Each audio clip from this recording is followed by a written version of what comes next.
रिश्वतखोर बहू। ये क्या बात हुई? तुझे पता भी है तो क्या बोल रही है बहू?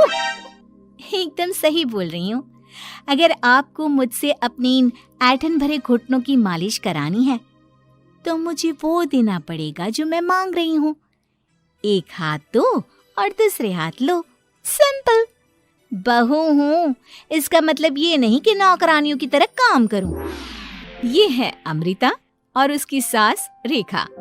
अमृता एक नई नवेली बहू है जिसकी शादी कुछ दिनों पहले ही रेखा के बेटे माधव के साथ हुई है। वैसे तो अमृता दिल की बहुत अच्छी है, लेकिन वो कहते हैं ना कि खून का रंग तो दिखता ही है। बस वही डॉन की बेटी होने का रंग यहाँ अमृता में भी दिख रहा है, जो है रिश्वत लेना। जी हाँ, काम चाहे कितना भी छोटा या कितना भी बड़ा क्यों ना हो, हमारी अमृता बहू बिना रिश्वत लिए कुछ नहीं करती।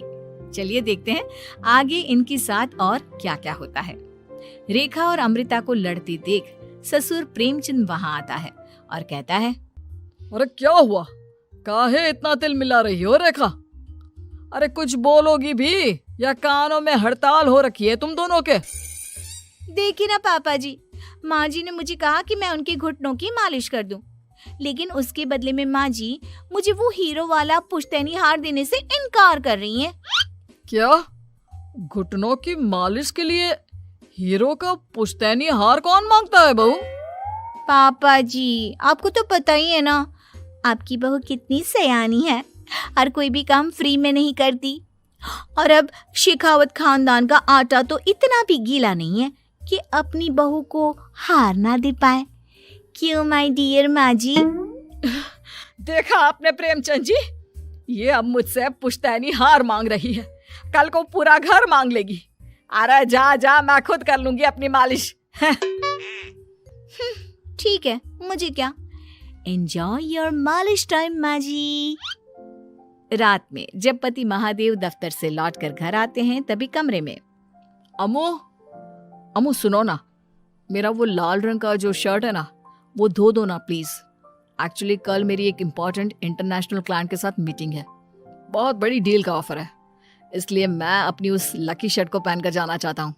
अभी धो दो, रात भर में तो सूखी जाएगी, फिर कल अच्छे से कड़क वाली इस्त्री कर देना अपने शुभ शुभ हाथों से। जी नहीं, मैं ये सब ऐसे ही नहीं करने वाली। अगर काम करवाना है तो मेरी एक शर्त है। अरे यार, तुम और तुम्हारी शर्तें, बोलो क्या है? आपको मुझे 10 मनीष मल्होत्रा डिजाइनर की साड़ियां दिलानी होगी। 2 हफ्तों में मेरी स्वीट हार्ट फ्रेंड बिल्लो रानी की शादी है। मैं वहां डिजाइनर साड़ी पहनकर जाऊंगी और सब कुछ जला दूंगी। माधव अपनी बीवी की बात सुनकर हैरान परेशान अपने सर पर हाथ रखकर बैठ जाता है। अरे तुम बीवी हो या आफत? तुम्हारे दिमाग में जंग लग गया है क्या? देखो इतने सारे पैसे नहीं है मेरे पास। तुम्हारी याददाश्त तो जगह पर है ना माधव, भूल गए? मैं एक डॉन की बेटी हूँ। अगर तुमने मेरे कहे मुताबिक काम नहीं किया तो तुम्हारे लाल शर्ट को दूर ही रखो, मेरे पापा तुम्हें ही लाल कर डालेंगे। ठीक है, चलो अब ज्यादा मत डराओ, तुम्हें जो चाहेगा मिल जाएगा। अब ये डर और रिश्वत का सिलसिला यूं ही चलता रहता है और इसी तरह समय बीतता रहता है। एक सुबह सब नाश्ते के टेबल पर बैठे थे, जहां अमृता सबके सामने एक व्हाइट बोर्ड लाती है जिस पर दिन भर के सारे कामों के रेट लिखे हुए थे। अब ये क्या है? टीचर नहीं बनने का इरादा है क्या तेरा? अगर हाँ तो अफसोस, बेचारे बच्चे, उनका भविष्य तो अंधेरे में है। आप लोग बेकार की बातें बंद कीजिए और आंखें खोलकर ठीक से पढ़िए क्या लिखा है। ये आज के सारे कामों के रेट्स हैं। आलू पराठे, चाय, दाल, रोटी, चावल, सब्जी, हलवा, मिठाई, रसोई की सफाई, वॉशिंग मशीन में कपड़े धोना, ओखल में मसाले कूटना और माँ जी और पापा जी के अलमारी की सफाई करना। इन सब कामों की कुल मिला के जो रकम बनती है वो है ये 10,000 रुपए, और माँ जी के लेटेस्ट लाए हुए सोने के झुमके भी।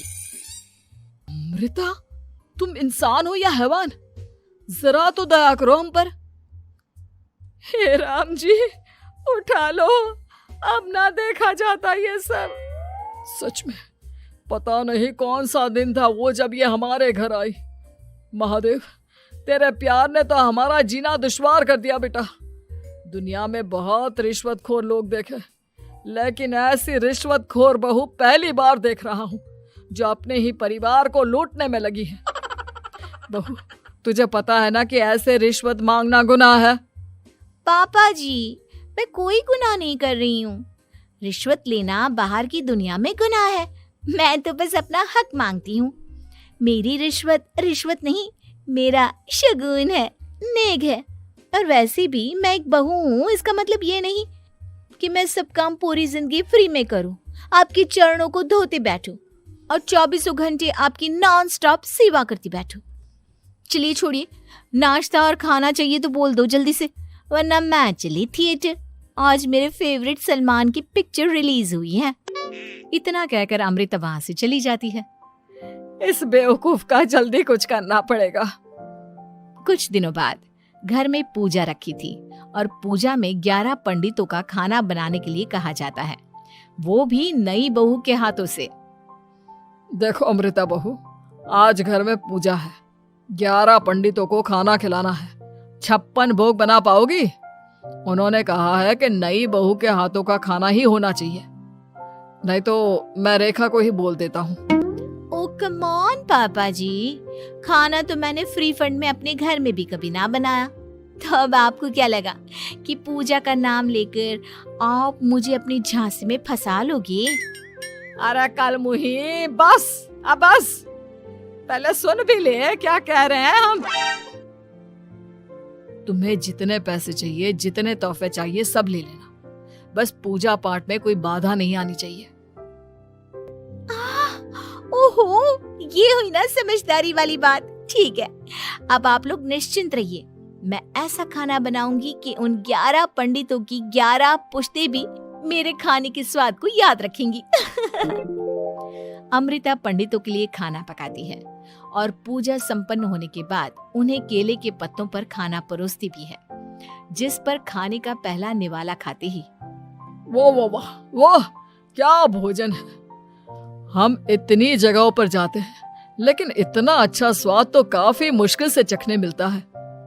रेखा जी, प्रेमचंद भाई साहब, आप लोग सच में भाग्यवान हो कि आपको इतनी सर्वगुण संपन्न बहू मिली है, जिसके हाथों में साक्षात माँ अन्नपूर्णा विराजती है। सर्वगुण संपन्न, सबको संपन्न कर देगी यह खूंखार औरत। कुंडली मार कर बैठ गई है मेरे बेचारे बेटे के जीवन में।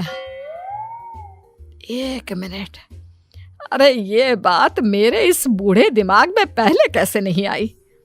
इस अमृता की बच्ची को मैं अपने घर से बाहर कैसे निकालूं? इसका उपाय तो पंडित जी के पास जरूर रहेगा। रेखा अगले दिन पंडित जी के पास जाकर उन्हें अमृता के बारे में सब कुछ बता देती है, जिसे सुन पंडित जी भी परेशान हो जाते हैं। अरे अरे अरे अरे अरे, ऐसी बहू तो 7 जन्मों में भी किसी को नसीब ना हो भगवान। देखिए रेखा जी, आपकी रिश्वतखोर बहू और आपके बेटे की कुंडलियों को जोड़कर देखा है मैंने, लेकिन इसमें तो यही बता रहे हैं कि ये आपके जीवन से कभी नहीं जाने वाली। इसलिए उससे सुधारने के लिए जल्दी आप लोगों को ही कुछ करना होगा, नहीं तो एक दिन वो आप लोगों को कंगाल करके ही दम लेगी। नहीं नहीं, ऐसा हरगिज नहीं होगा। मैं कुछ करूंगी, हाथ पे हाथ धरे नहीं बैठूंगी मैं। वहीं घर पर अमृता को ये पता चल जाता है कि उसकी सास रेखा पंडित जी के पास उसकी और महादेव की कुंडलियां लेकर गई थी, और इस पर जब रेखा घर लौटती है तब वाह माँ जी वाह, बहुत ही ज्यादा सयानी निकली आप तो। लेकिन मैं आपको एक बात बताना चाहती हूँ कि मेरी और महादेव की कुंडलियां जोड़कर पूजा पाठ और हवन करके भी कुछ नहीं मिलेगा, क्योंकि मैं ऐसी बला हूं जो आप सबकी जिंदगियों से अब कभी नहीं टलने वाली, फिर चाहे आप कितने भी टोटके हवन या उपाय कर लें।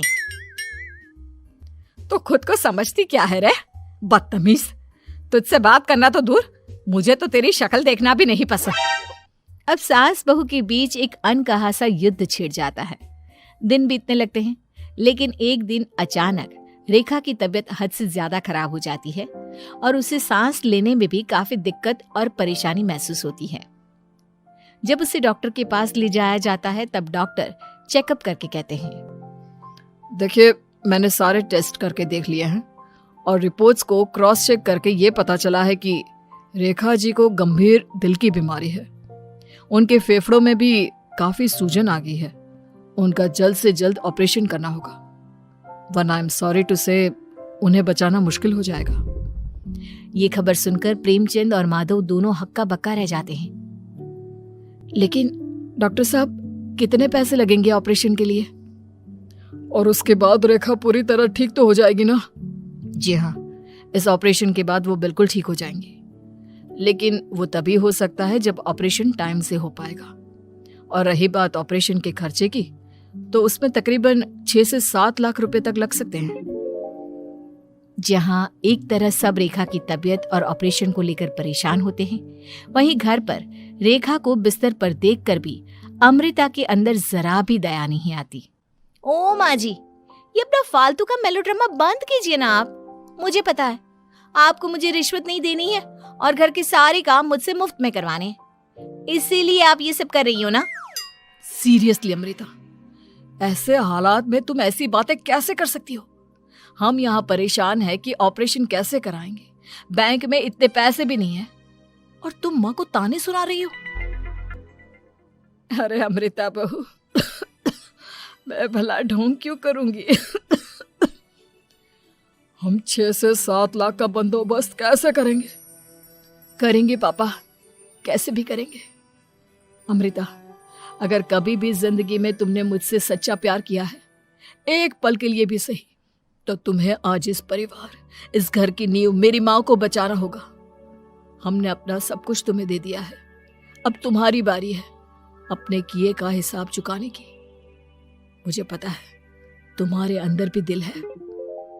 अमृता बिना कुछ कहे वहां से चली जाती है और अपने कमरे में जाकर वो अलमारी में से अपनी माँ की तस्वीर को निकालकर अपने सीने से लगाती है और भावुक हो जाती है। माँ, आपके जाने के बाद पापा ने ही मेरा ख्याल रखा, लेकिन उनकी वजह से ही मुझ में काफी बुरी आदतें भी आ गई। शायद मुझे इतना बुरा आपकी गैर मौजूदगी ने ही बनाया। मैंने कभी आपकी लोरी नहीं सुनी, आपकी गोद में नहीं सोई, आपके हाथों से अपने बालों की चंपी नहीं करवाई, क्योंकि वक्त से पहले ही आप मुझे यहाँ छोड़कर चली गई। लेकिन अब मैंने जितना भी इस घर से लिया है, उतना सूद समेत चुकाने की बारी आ गई है। अब मैं अपने रहते अपने प्यार को भी उसी दर्द से नहीं गुजरने दे सकती जो मैंने आपके नहीं होने से सहा है।